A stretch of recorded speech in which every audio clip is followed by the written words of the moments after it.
Hello, families, and welcome to another episode of Thriving Special Families. I'm your host, Crystal Sanford, your autism and IEP advocate in California. I'm so happy to be here with you for today's episode where we will discuss nutrition and how to help our children who are selective and picky eaters. Today, our special guest is Britton. Hi, Britton. How are you? I'm great. Thank you so much for having me. Oh, such a pleasure. This is going to be a great episode. So honored that you would share your time with us. And parents, if you are listening through our podcast, I will say welcome to another episode of Thriving Special Families. If you're watching us live, then welcome as well. And feel free to leave your comments and questions. We'll do our best to answer them along the way. Also know, parents, that the information that is shared here is for your informational purposes only, should not be construed as advice. And if you are in need of specific medical or legal advice, please do contact a professional in that area. So again, our topic today is how to help our children who are selective and picky eaters. And Britton Coleman is an expert in this area. Britton is a registered dietitian based in San Francisco, California. She specializes in biomedical nutrition and functional medicine for children with autism, ADHD, and other neurodevelopmental disorders through her private practice, Autism Dietitian. She helps parents across the U.S. take the guesswork out of special diets, supplement recommendations, and lifestyle changes to feel their best and therefore do their best and be their best, which is awesome. Britton's approach is focused on addressing the root cause, not just treating the symptoms. She uses biomedical labs to make recommendations based on results, not suspicions.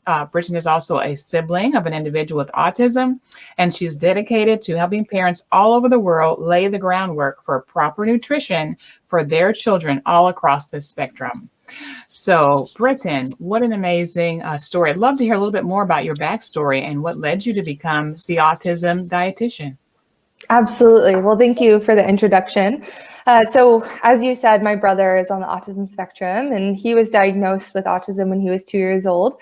And so, basically, I'm his older sister, but what I can remember, he, has always been my little brother and with autism. And my mom is a psychologist who specializes in child psychology and diagnoses kids with autism for a living, even before she had my brother. So it was something that she was able to recognize the early signs and help him get enrolled in early intervention, occupational therapy, speech, etc. And so I just remember my childhood, would be in speech and OT clinics, there with my brother, and they would involve me, which was a really great way for us to bond. And so I think at an early age got a huge introduction to, different therapies for kids with autism, and just saw how much of a difference it made with my brother. My mom at the time actually did work with, a dietitian, which back in he's 26 now, so it would have been late 90s, is pretty progressive. And that's still, nutrition isn't one of the, top things that you think about when you think of autism, and hopefully I'm trying to change that, but it's something that she started very early on, and I saw how much of a difference it made for him and how much he struggled with picky eating growing up, and I decided to become a dietitian that autism was definitely the area that I wanted to go into to help families through the same struggles and to help kids just like my brother to thrive with nutrition. Well, that's so awesome. And yes, definitely progressive for your mom in the 90s. I know that because of her background, that probably really helped her to, make some movement and make some progress for him. And now that benefits us as well as you have taken on this profession. So that's amazing. Britton, we talked about the title today, which is Help for Selective and Picky Eaters. Is there a difference? Can you explain to us the difference between a selective eater versus a picky eater? Yeah, great question. And I think defining the criteria between just a picky eater and what we call problem feeder can help parents understand next steps if they need additional support, if they need feeding therapy, or what they should do next. And it helps them get the understanding on how to help their child best. So the kind of feeding therapy that I was trained in is SOS feeding therapy, and it stands for sensory or sequential or sensory oral sequential oral sensory. Goodness, I use it every day. You'd think I'd not mix those words up, but it's a really incredible kind of feeding that uses different steps to eating. And it was a psychologist named Dr. Kay Toomey that developed this method, and she helped set out the criteria between problem feeders and picky eaters. And I use that in my practice all the time to help parents understand the differences, because it can truly impact nutrition depending on which side your child, fits into. So a picky eater, and there are many different criteria. I won't be able to cover all of them, but just to get a gist, a lot of times the picky eaters are more of the, I would say it can be a developmental stage where children go through a little bit of regression in their eating. They stop eating certain foods, but generally a few weeks back or in the future will gain them back. They generally eat more than 20 to 30 foods on rotation. They may be a little more selective in the different food groups that they consume. Typically vegetables is one of the first ones to go. They almost, they'll eat sometimes a different set of foods than the rest of the family. And, parents may recognize that, oh, they're a picky eater. So a problem feeder is going to be a child that eats less than 20 different foods, that is going to completely avoid one or more food groups. Parents understand that it's a very, difficult situation. Their child is not going to gain one of those foods back that they had lost in the past. They're more likely to food jag, which means that they're consistently eating one food, and then they can also burn out on that food as well. I see a lot of children with autism are more likely to be problem feeders, and they're only eating 5 to 10 different foods, which when you eat only 5 to 10 different foods, you're way less likely to hit all of your nutrient needs, calories, protein, but also your vitamins and minerals. And so this is definitely more of an issue than just this milder picky eating. And understanding that your child is a problem feeder can help you understand next steps. They may need additional nutrition support. They may need additional feeding therapy, and some other next steps that could really help your child thrive in the future is just first detecting the difference. Wow. Thank you. Thank you for clarifying that for us, that picky eater versus a problem feeder. So for parents, if you're just joining us, welcome again to another episode of Thriving Special Families. I'm your host, Crystal Sanford, and our show is sponsored by Sanford Autism Consulting, where we offer advocacy for families, helping you to advocate for the education that your child deserves. Our topic today is selective and picky eaters and how to support our children who have these unique needs. And our guest today is Britton Coleman. She is the autism dietitian. And as you have described, many of our children on the spectrum are either a picky eater or potentially a problem feeder. As an advocate, I've worked with many families whose children are on special diets. They're working on feeding therapy, trying to help their child integrate more foods, more of a variety of foods into their diet, and then working that into their IEP so that is done consistently across the board. So what tips, Britton, would you have for a parent whose child is a problem feeder? Let's say maybe a kiddo who would be, let's say, between 3 and 10 years old. So I work with kids 2 and up. So that's exactly the age frame that I'm commonly working with. My first recommendation would be to find a feeding therapist in your area that could help you privately and walk through these steps with you. Now, I work with families virtually and help them understand these steps to eating and help them understand further, SOS feeding therapy. But really having a private feeding therapist to help your child work directly with them can be so huge. And even on their website, they have a way that you can find a therapist near you by typing in your zip code, which is great. That would be my first recommendation. If you recognize your child has a feeding problem, getting evaluated by an occupational therapist, a speech pathologist, to also rule out if there are issues with chewing or swallowing or some of these other, basic, these core movements that you need in order to appropriately chew. So that's my first thought. If you notice that your child is, needing that additional help as a problem feeder.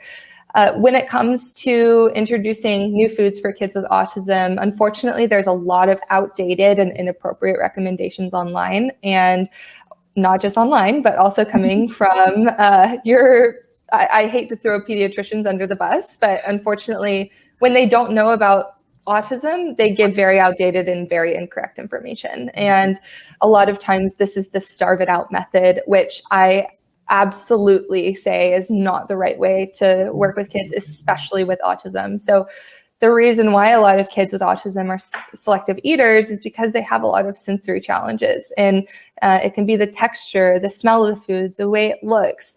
Eating is the most complex action that we do as humans, or one of the most complex. And it involves so many senses. And a sensory issue isn't just going to resolve overnight by taking out all the foods that they currently trust and rely on. It's only going to make the problem worse. There's been, case studies and, reports of children who with autism who have gone the starve it out method and have ended up in the hospital with malnutrition. It's not going to be something that they just give in overnight. So that is very dangerous advice. And I never use that approach. I never starve a child out or force them to eat a food. The approach that I use and is outlined in the SOS feeding is to, use different senses to gradually warm the child up to eating the food. And so instead of going straight to eating, breaking down those goals into first starting to tolerate the food in their space, and then next interacting with it, smelling it, touching it, finally tasting it, and then finally eating. There are actually about 30 steps in between seeing the food for the first time and actually putting the food in your mouth, chewing and swallowing. Wow. And so taking each one of those steps can really be helpful to help kids understand and become more comfortable with that food. And I think of that as like building blocks. So I definitely recommend taking it gradually and just taking it one step at a time. It can be really overwhelming and very difficult. And so having a professional that can help support you through that and give you that kind of accountability and support to continue going when it feels so difficult is so huge. So that's definitely one of my top recommendations, is just to start off slow and use those gradual steps to eating to gradually get up to eating the food with all those little steps in between. Such great information and so powerful. As you said, sometimes it may take these multiple baby steps to get to a place where the child's finally comfortable in eating these things. I think that gives some parents relief. I'm a special needs parent too, and so I can definitely empathize with parents who have this struggle, and to know that with that continued exposure and like you said, because of the sensory challenges, the seeing, the touching, the smelling, all those things, eventually our kiddos can make progress. So that's great to hear. That's right. So that's definitely a great place to start off. And then two other thoughts that I have too. Generally, getting a good mealtime routine in place so that your child knows what to expect. This means doing the same exact thing at each mealtime, washing hands, sitting at the same seat. And I could have a whole nother conversation about how important posture and seating is at mealtime. I know we don't have enough time for that. But so that's one thought, is to get a very consistent mealtime routine down. And this can be using visual supports like a visual calendar schedule. I find that that's really helpful. It can mean adding in a timer that can be helpful to help them visualize the time at the meal or at the table. And then the last thought is at each mealtime, still having a familiar food available to them that can help reduce anxiety. So having a familiar food at the table or on their plate, only ever introducing one new food at a time. And that can also help reduce some of the anxiety around mealtime, so that they are familiar with the food on their plate. They're not stressed out that there's all these new foods and they don't know what to consume. Right. It can help them get in the motion of eating and warm them up to the idea and starting small.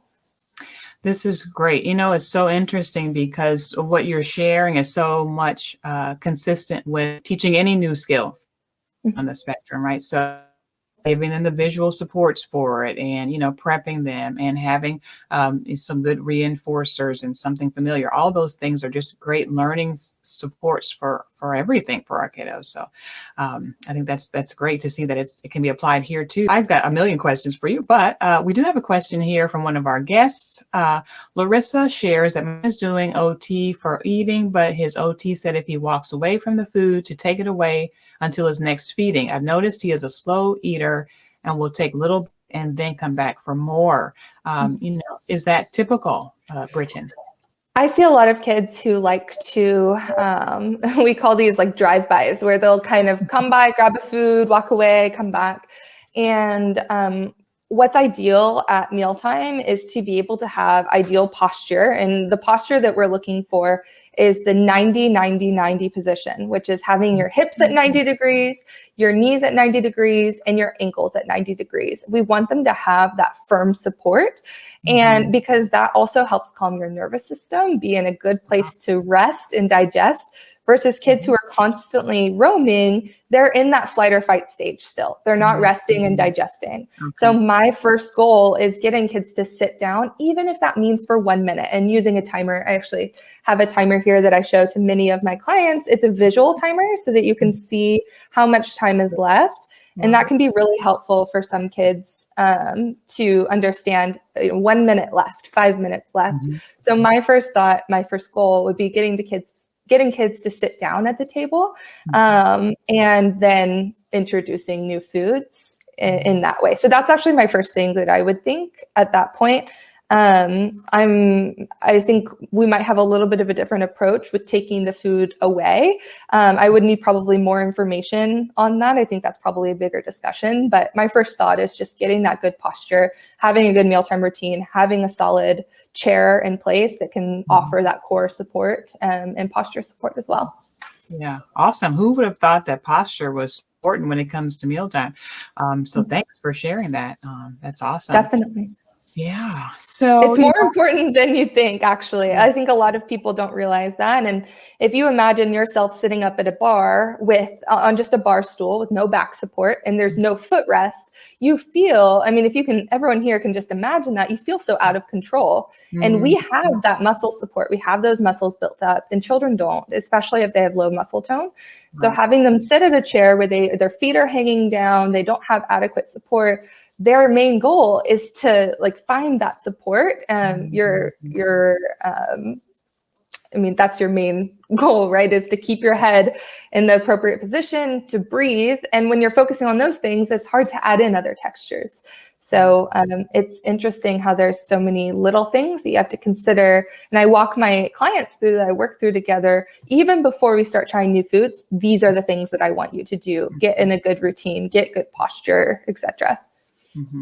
Wow, that's amazing. So it's such a simple thing. It makes me want to sit, it's the same way you talk about with ergonomics and sitting, like if you're doing computer work or something like that, similar thing. And I could totally see that once your body is in a good space, you're able to do something that might be a little more challenging and stretch and eat something that's different. So, Britton, another question that comes up for families is nobody wants to talk about, but constipation. And I can, think about my daughter who now is 10, but as an infant, she really did struggle with constipation, and it took us a while to kind of work through that. And from time to time, it's been an issue over the years. What is your advice to parents whose children are struggling in that area? It's very common for kids with autism to have constipation. It's also very common for picky eaters to be constipated. So when you have both, it's an issue that many, many parents are concerned about, not their child not having regular bowel movements or bowel movements that are too hard to pass. And constipation can really affect your mood, behavior, focus. And I've worked with families who have said my child is a completely different child when they're constipated. And then after they've had a bowel movement, that they're just completely different. So nutrition is so vital for constipation. And if your child isn't getting in the right nutrients, like fiber is going to be the number one nutrient that we want for constipation management, and fluid. So drinking enough water, which most kids don't get enough of either, then that can definitely put you up to be more likely to have constipation. So I work with the families that I work with, we work on adding in fiber at every meal, even if it's the smallest amount. Some kids might need a fiber supplement if they're not getting enough. And I help my families calculate how much we need and if they're meeting those needs. Okay. From there, we make sure they're drinking enough water. And if they don't like plain water, what are some ways that we can get them to hydrate? If we need to flavor it, or if we need to add something in, a splash of juice, or some of those other ideas that can help them hydrate better. There's a lot to say about gut health in autism. We know that kids with autism are more likely to have gut issues, whether it means the bacteria is out of whack or yeast is overgrown, and that can cause gut issues too. So I also walk through my families through gut testing, stool panels, to figure out what's going on underneath so that we can directly address those issues and, then heal the symptom, which is constipation. The symptom is constipation, and figuring out why they're having that problem in the first place. Well, that's great. You've just given us already a wealth of information. What I'm hearing you say is that for parents who have kiddos struggling with constipation, just getting in a good routine is important. Getting good posture is important. Getting good fluids, fiber, trying one food at a time, and baby steps. These are all great tips that you're providing to families and parents. If you're watching us live, please feel free to add your questions and to comments to our comment section, and we'll do our best to answer them in our remaining time together. And Britton, another question I have is, what can you do if they're older? I have a good friend who has two young men now who are on the spectrum, and one of them has still a significantly limited diet. Is there anything different that you would do for a child, let's say, or who's almost young adult, we're saying middle and high schooler? So sometimes it depends. Sometimes they can still really benefit from those steps to eating too. If we have a young adult who we can get some buy-in on understanding those steps to eating and helping them understand the next step so that they can be prepared. It also comes down to developmental age. And so we have to think about both of those things. So sometimes the same exact approach can work with young adults. Now, if they maybe have an older developmental age and can understand more about those steps to eating, involving them in the process actually can be helpful for some of that buy-in. And if they have anxiety around food, getting a psychologist or a therapist on board that can help them talk through some of those anxieties that they're having around food can be really huge for older kids. I'm seeing in the comments too, thank you to Alexandria for talking about the Autism Nutrition Library. And yes, thank you. So for anyone who's interested, and I'll talk about this at the end too, but I do have a membership called the Autism Nutrition Library, which is basically your one-stop shop for all things nutrition for autism. We have tips on picky eating, constipation, gut issues, diarrhea, supplements, multivitamins. Everything that you can imagine, we're working on building into the library. So thanks, Alexandria, for mentioning that you've joined and loved it. That's great. Awesome. Very awesome. And that was going to be my next question, kind of on the same lines. Tell us about a success story, maybe a family that we can relate to where you've worked with them and you've seen risk. Maybe the child expanded beyond those less than 20 food items. I have many things to share, but the first thing that came to mind, so currently I run small group nutrition programs, and I'm running 2 of them, with the next one starting 2 weeks from now. And last week, one family in my group was sharing that their child's been on Miralax for 2 years to manage constipation. And I've worked with families who've been on Miralax for 10 years. It's crazy. And no one gave them any other support than that. So it's understandable. That's the only option they were giving, but you can manage it in many other ways. So her son is also a very extremely picky eater. And just within she was in week 4 of the program when we were talking, and she said that they had been completely off of Miralax for 2 full weeks, which is the first time in 2 years. And they had successfuli added in, at this point, 5 or 6 new foods, which is very quick, but added in berries. They tried, I can't even remember what else that they had added in, but it was just so exciting to, hear that kind of progress. It's doable when you have that support, and you have that accountability, and you're using the correct approaches. So that was the first thing that I had thought about. And then in yesterday's group meeting, somebody had shared that they just made a few changes in their child's diet, and his meltdowns went from 2 hours to only 15 minutes, which is such a huge change. And him being able to come back and join the group within 15 minutes versus his previous meltdowns that would always last 2 hours long at school. So that is it. Nutrition can make such a huge impact on many different kids in just different ways. And those people are in the same group together. And there's 9 or 10 other families in that group who have also made incredible progress. I wish I could, give a shout out to all of them, but it looks different for everybody, based on what your struggles are, where your child is on the journey, and the amount your approach. There's going to be a different approach for everybody. Wow, that's great. Kudos to you and to those families who have been there and learning and seeing some progress.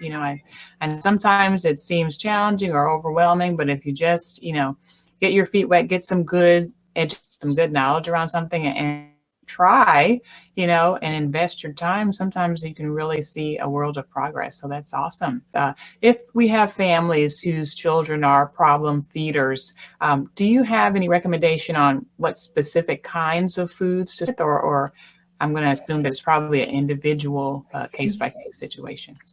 It is. And this is something that, the families in my groups we walk through, there's a process called food chaining, which can be helpful to individualize the approach, which starts with the foods that your child's already comfortable with, and then thinking through foods that have similar textures, similar tastes, similar colors, and gradually expanding. And as we gradually expand within those foods that are similar, we can help them gain confidence and increase the risk that they would try something that's a little less similar in the future.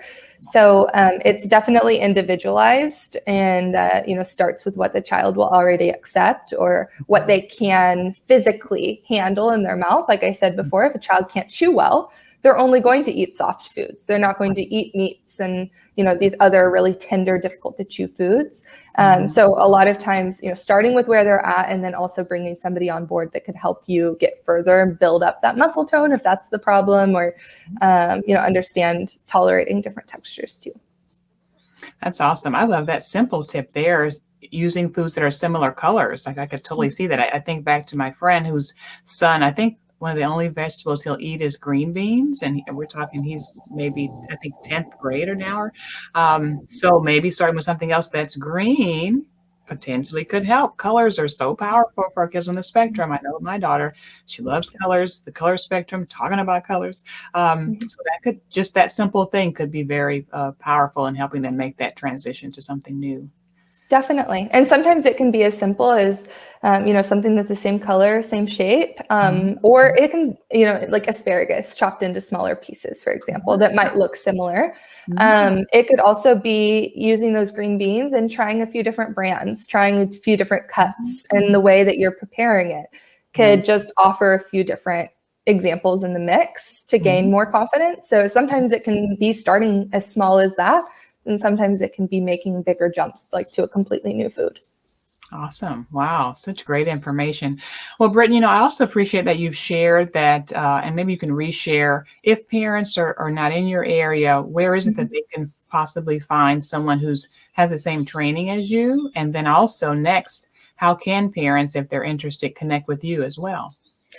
So there are very few dietitians that specialize in nutrition for autism. So my entire practice is virtual, and that's why I created the Autism Nutrition Library, so that anybody in the world can access this kind of information. It is, like I said, it's basically a directory for all topics nutrition related for autism. You can go in there, find evidence-based information that is backed in research and is going to help you feel less overwhelmed and more confident. So that's available, and it's a very low price option to get your foot in the door and start learning more about nutrition for autism.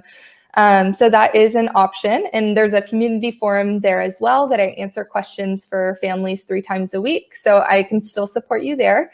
So that would be my first recommendation. And then if you are located in the US, I do small group nutrition programs for families.